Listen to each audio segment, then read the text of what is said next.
দেখ প্রথম কোশ্চেনটা কি আছে 2 নম্বর চ্যাপ্টারের গ্রুপ ডি 4 এর 1 দেখ কোশ্চেনটা কোটা কেন কোশ্চেনটা পুরো আনতে দিয়েছে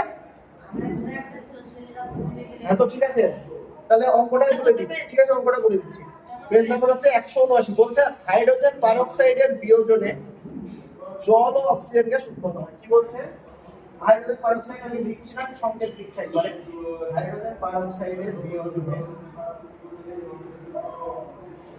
জল আর কি তৈরি হচ্ছে অক্সিজেন তাই না জল আর অক্সিজেন তৈরি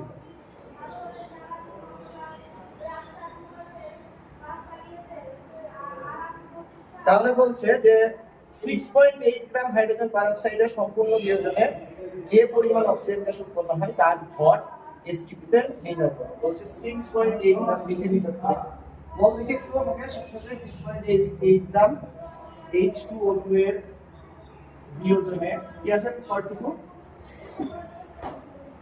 কত যে পরিমাণ অক্সিজেন তৈরি হয় তার ভর যে পরিমাণ O2 তৈরি হয় তার ভর এবং এসটিপি তে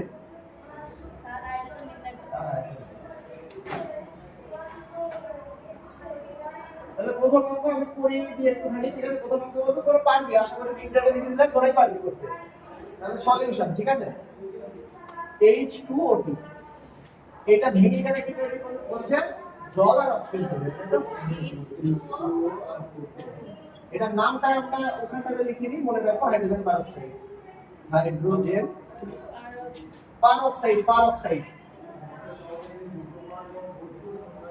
এবার ব্যালেন্স করতে হবে ব্যালেন্স করার বলতে এখানটায় দেখি অক্সিজেন দুটো অক্সিজেন তিনটে তারপরে এখানটায় 2 দিলাম চারটে হয়ে গেল তারপরে এখানটায় 2 দিলাম মিললো তাহলে হাইড্রোজেন চারটে অক্সিজেন চারটে দুটো চারটে হলো তো তা জায়গা দিয়ে দাও বন্ধ হলো আগে ছুটবে তাহলে এখানটাতে হচ্ছে H2O আর O2 তৈরি হচ্ছে এইটা তার মানে O2 তাহলে আমার কি বলেছিলাম মার্কিং করতে হবে কি যেটা এতে আর যেটা তার মানে এখানটায় H2 কে মান করলাম O2 কে মান করলাম এবার O2 এর আণবিক ওজন কত এখানে 2 গুণ 16 তাই তো 32 এটা কত হবে বলতে কি 2 ইনটু বল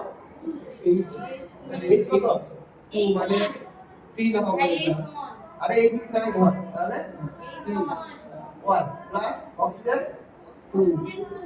ও অক্সিজেনের 16 ইনটু 2 টোটালটাকে 2 দিয়ে গুণ তাই তো তাহলে 2 গুণ কত হচ্ছে 3 এখানে 2 আর এখানটাতে হচ্ছে 32 তার মানে 35 তো 32 সাথে 34 তাই তো তার মানে 68 এখানে গ্রাম লিখলেও হয় না লিখলেও হয় লিখি তাহলে 68 গ্রাম হাইড্রোজেন পারঅক্সাইড পেলাম এবার খুব সোজা কি লিখব 68 গ্রাম H2O থেকে তৈরি হয়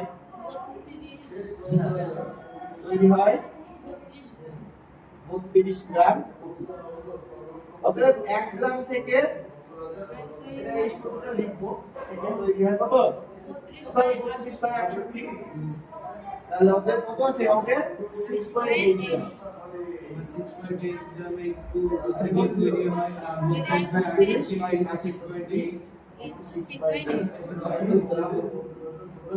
গ্রাম নিচে 10 68 কেটে গেল তাহলে লিখবো অতএব উৎপন্ন অক্সিজেনের পরিমাণ এখনো শেষ হয়নি কিন্তু কারণ দ্বিতীয়টা আছে কত হলো 32 গ্রাম এই 3.2 গ্রাম হয়ে গেল তো লিখ করে নেন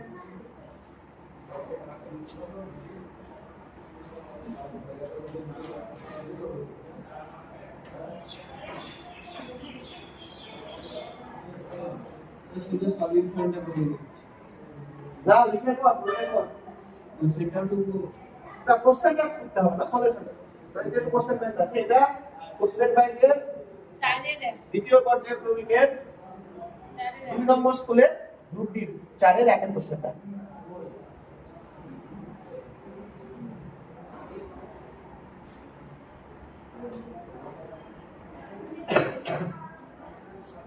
এবার সেকেন্ড পার্টটা করবো।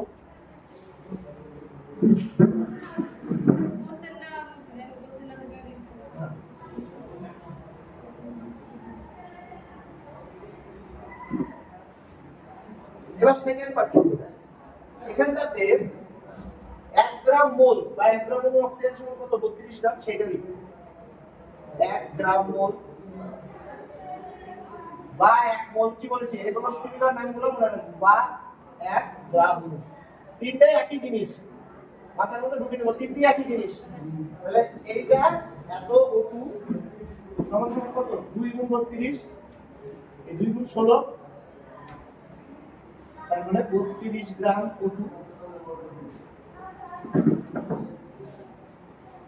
এবার আমরা কি জানি এসটিপি তে 1 গ্রাম মোল পরিমাণ যে কোনো গ্যাসের আয়তন কত 22.4 লিটার তাহলে আমরা জানি কি এসটিপি তে 32 গ্রাম O2 এর আয়তন কত 22.4 লিটার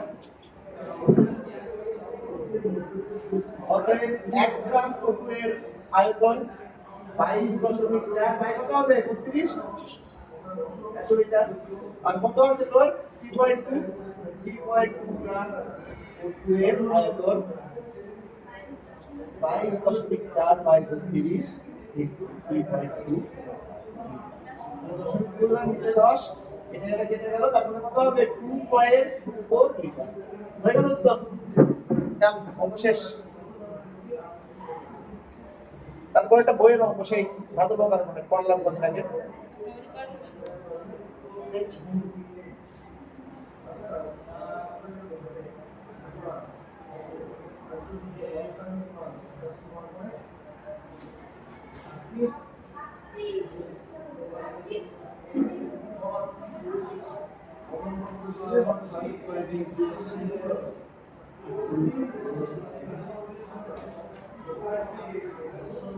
আচ্ছা অথবা অঙ্কটা বইয়ের অঙ্ক বইয়ের 7টার বইয়ের 7 বা 8 দাগের অঙ্ক করালাম কদিন আগে করালাম বের কর অনুশীলনটা বের কর খাতায় করানো আছে অলরেডি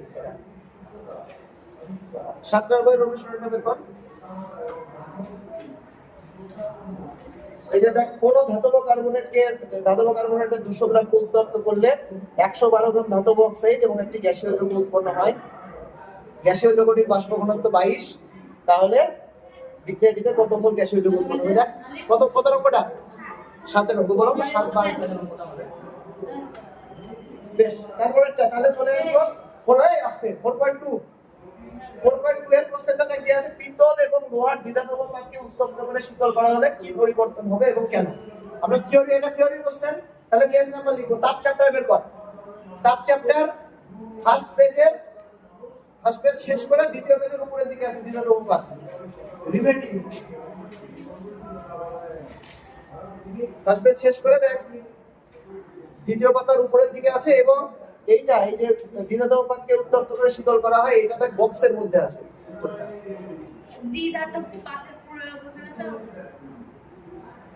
এই যে বক্সের মধ্যে দ্বিধাদ্রব্য পাকের প্রয়োগ এখানটাতে বলছে এই যে এই জিনিসটা আর 29 পেজ লিখে রাখো পেজ নাম্বার 29 তাহলে পাশে পি 29 লিখে রাখবে এবার এইটুকু ধর পড়লি পড়ে দেখলি যে এটা প্রপার উত্তর পাওয়া যাচ্ছে না যে পিতল এবং লোহার দ্বিধাদ্রব্য পাককে উত্তপ্ত করে শীতল করলে কি হয় তখন আমাকে বলবে আমি লিখে দিব যদি প্রপার উত্তরটা না পাস ওর মধ্যে তাহলে পেজ নাম্বার পি 29 লিখে রাখবো পরীক্ষার আগে পড়ার ক্ষেত্রে সুবিধা হবে তারপর একটা 4.3 আমাদের একটা অঙ্ক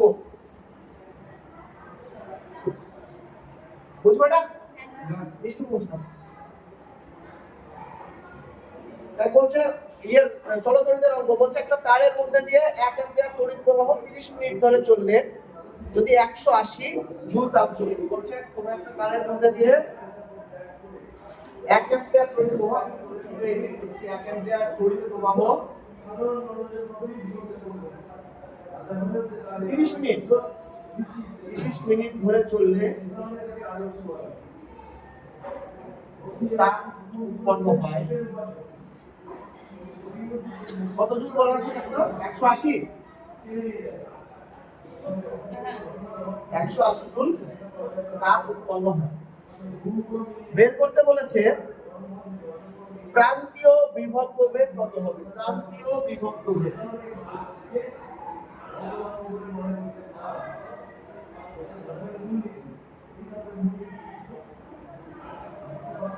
সলিউশন, ঠিক আছে?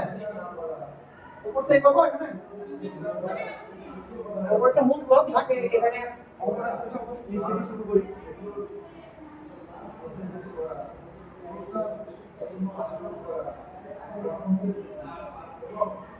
বলছে সলিউশন দেন 1 অ্যাম্পিয়ার তড়িৎ প্রবাহ, তাহলে আমরা এখানে এই অঙ্কগুলো করার ক্ষেত্রে লিখে নিব প্রবাহ মাত্রা ব্র্যাকেটে I সমান সমান কত 1 অ্যাম্পিয়ার, সময় ব্র্যাকেটে কত t 30 মিনিট, 30 মিনিট থেকে কিসে করে নিব সেকেন্ডে, তাহলে 30 গুণ 60 সেকেন্ড।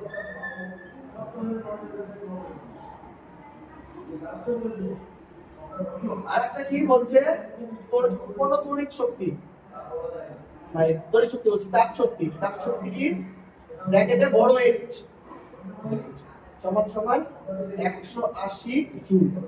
এবার দেখ আমরা জুলের তিনখানা সূত্র পড়েছি, জুলের সূত্র H সমান সমান I স্কয়ার RT/J, তাহলে ওই সূত্র থেকে আমরা প্রমাণ করব। তাহলে জুলের তাপ সংক্রান্ত জুলের সূত্রাবলী থেকে পাই, মানে জুলের সূত্র থেকে পাই, এই লাইনটা লিখতেই হবে, নাহলে এক্সামিনার কিন্তু ভাববে যে টুকি দিছিস বা এটা জানিস না, সূত্রটা জানিস না, এটা লিখতে হবে। তাহলে লিখবো উৎপন্ন তাপ H সমান সমান কি হয় I স্কয়ার RT/J, বের করতে বলেছে বিভক্ত, তাই না? তাহলে এখান থেকে I দেয়া আছে রোধটা, ঠিক আছে? তাহলে এখানটা থেকে এটা SI পদ্ধতিতে সবকটা সিরিয়াস না না, আমরা SI মানটা বের করব, আমরা বুঝতে পেরেছিলাম। তাহলে 1 square into R into T কত, কি হচ্ছে 30 গুণ 60, আর Z মানটা যেখানে R সমান সমান কিলো,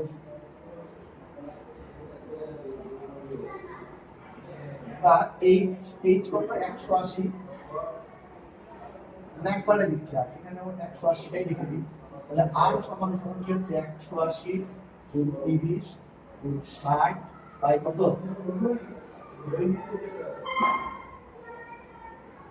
180 নিচে, তাহলে কাটাকাটি করলে কত হচ্ছে 3 6 18 1 এর 10 ওহম। তাহলে ওহমের সূত্র অনুযায়ী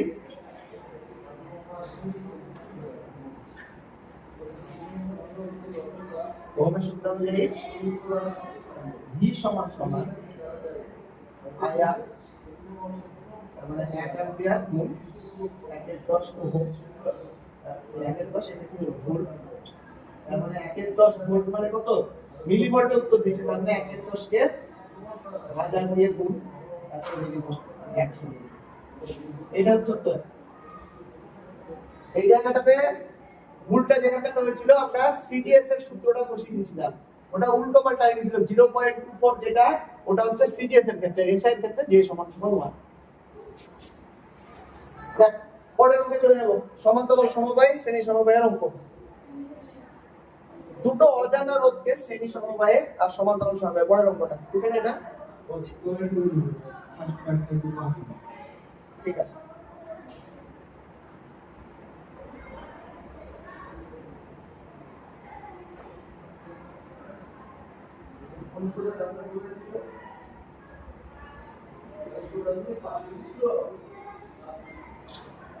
বলো কয়টা?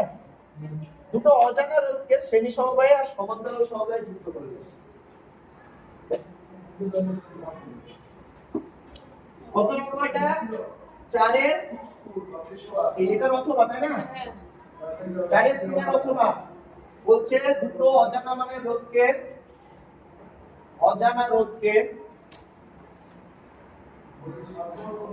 শ্রেণী ও সমান্তরালে যুক্ত করলে, শ্রেণী ও সমান্তরালে যুক্ত করলে তুল্য রোধ কত কত আছে, কত বল উচ্চারণ দেখে বল।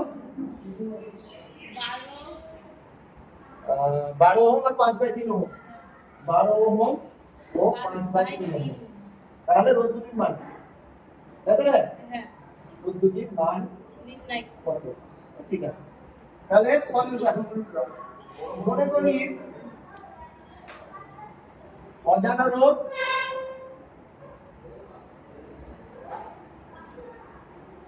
R1 ও R2। ঠিক আছে, R1 O R2।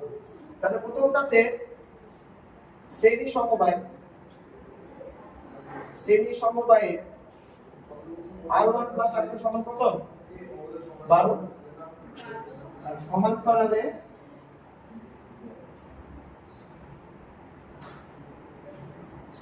One by R1 plus 1 by R2 সমান সমান কত? এটা উল্টে যাবে 3 এর 5। এটা কি করলাম? লসাগু করে দিলাম। এই যে তাহলে উপরে কত হলো? R1 দিয়ে ভাগ করলে R2 প্লাস R1 এটা সমান কত? 3 বাই 5। এটার মান জানি আমরা কত? 12 বসিয়ে দিলাম, বা 12 বাই R1 R2 সমান সমান 3 বাই 5, বা R1 R2 এর মান কত আসছে? 5 গুণ 12 বাই 3, 3 4 আর হচ্ছে 3 বেরিয়ে গেল R1 R2 মানে। এবার বীজগণিতের অঙ্ক এরকম, বা অতএব R1 প্লাস R2 এর হোল স্কয়ার এটা সমান সমান কত? 12 স্কয়ার 144। এটা এবার একটা সূত্র ব্যবহার করব, a minus b whole square plus 4ab। তাহলে a minus R1 minus R2 এর হোল স্কয়ার প্লাস 4R1 এটা সমান সমান কত? 144। উদ্দেশ্য কি? এটার মান বের করা, তাহলে অপনয়ন করা যাবে না। তাহলে R1 মাইনাস R2 এর হোল স্কয়ার সমান সমান 144 মাইনাস এদিকে গেলে মাইনাস হবে 4 গুণ R1 R2 মান কত? 20, তাই না? তাহলে 80 এটা বাদ দিলে কত? 64, বা R1 মাইনাস R2 সমান কত? √64 মানে 8। তাহলে এটা 2 নম্বর ইকুয়েশন, এটা 1 নম্বর ইকুয়েশন। এবার অপনয়ন প্রক্রিয়া করতে পারিস না? অপনয়ন করে এবার এটাকে, তাহলে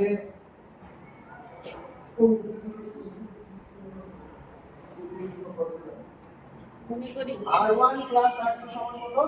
20, এই সরি 12, আর R1 মাইনাস R2 সমান কত? 8। যোগ করে দিলাম, তাহলে এটা কাটলো 2R1 সমান সমান 20, R1 সমান কত? 20 বাই 2 10। তাহলে R2 এর মান কত?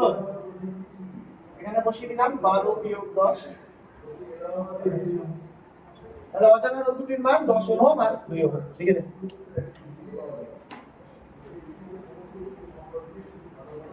লিখে দাও এটা যে অজানা রোধ দুটির মান 10 ওহম আর 2 ওহম বেরিয়ে গেছে। এই যে প্রথমটা R1 আর দ্বিতীয়টা R2।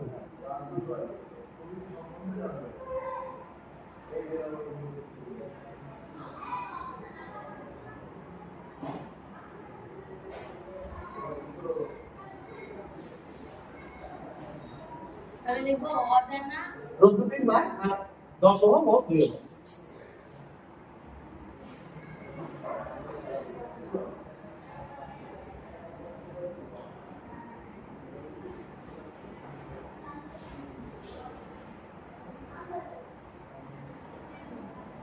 ঠিক আছে না? 4.4 বলছে গৃহ বর্তনীতে বৈদ্যুতিক যন্ত্রগুলি সমান্তরাল সমবায়ে যুক্ত থাকে কেন? চলতরিৎ চ্যাপ্টারের লাস্ট পাতা, একদম লাস্ট পাতা চলতরিৎ চ্যাপ্টারের, দেখ গৃহস্থালীর বর্তনী দেয়া আছে, ওইখানটাতে উত্তরটা আছে, তাও আমি ব্যাখ্যা করে দিই। বলছে যে সমান্তরালে যদি না যুক্ত করা হতো, শুনে নেন, তাহলে কি হতো বলতো? আমরা একটা সুইচ দিলাম, ফ্যান লাইট টিভি সব একসঙ্গে চলতে লাগলো, আবার একটা সুইচ বন্ধ করলাম, যদি শ্রেণীতে যুক্ত হতো তাহলে কি হতো? সব বন্ধ হয়ে যেত। কিন্তু বাস্তবে কি হয়? আমরা এই ঘরে যখন আসছি, এই ঘরে ফ্যান লাইট অন করছি, তাহলে এখানে সুইচ আছে সেটা দিয়ে অন করছি, তাহলে কি হচ্ছে? মেন সুইচ থেকে মেন যে সাপ্লাই, সেখান থেকে কি হচ্ছে? ডিস্ট্রিবিউট হয়ে যাচ্ছে চারিদিকে, ডিস্ট্রিবিউট বিভিন্ন ওই যে ওয়্যারিং এর তার, ওই যে ওয়্যারিং এর তারগুলো এর মাধ্যমে কি ডিস্ট্রিবিউট হয়ে যাচ্ছে। তাও ওটা বইয়ে দেখ, ওখানটাতে আছে, পেজ নাম্বারটা লেখ পাশে, পেজ নাম্বার দেখ, এই তো এখানটাতে সমান্তরাল সমবায়ের এখানটাতে যে গৃহস্থালী বর্তনীও পেয়ে গেছে। আর এমসিবি কি? এমসিবি হচ্ছে দ্বিতীয় কোশ্চেনটা। এমসিবি কি? এমসিবি হচ্ছে ফিউজ তার। ফিউজ তারের জায়গাটা পর, ফিউজ তারের পরিবর্তে এখন যে জিনিসগুলো ইউজ করা হয় ওই এমসিবি উপর দিয়ে আছে। ফিউজ তারের পরিবর্তে, ফিউজ তারের কাজ কি? যে যদি শর্ট সার্কিট হয়ে যায় তাহলে নিজে উড়ে যাবে, যে সার্কিটটা বাঁচিয়ে দিবে। তাহলে এখন সেই কাজটা করা হয় কিসের সাহায্যে? এমসিবির সাহায্যে করা হয়। এই পর্যন্তই থাকলো তাহলে পড়ানো। কারণ তারপরে দুটো 4.5 4.6 পড়ানো হয়নি এখনো, ধাতুবিদ্যা আর অজৈব রসায়নের মধ্যে। সুতরাং এই অবধি থাকলো। এরকম ভাবে question bank day by day practice করাতে রেডি হয়ে যাবে। পেজ নাম্বারগুলো লিখে রাখবি।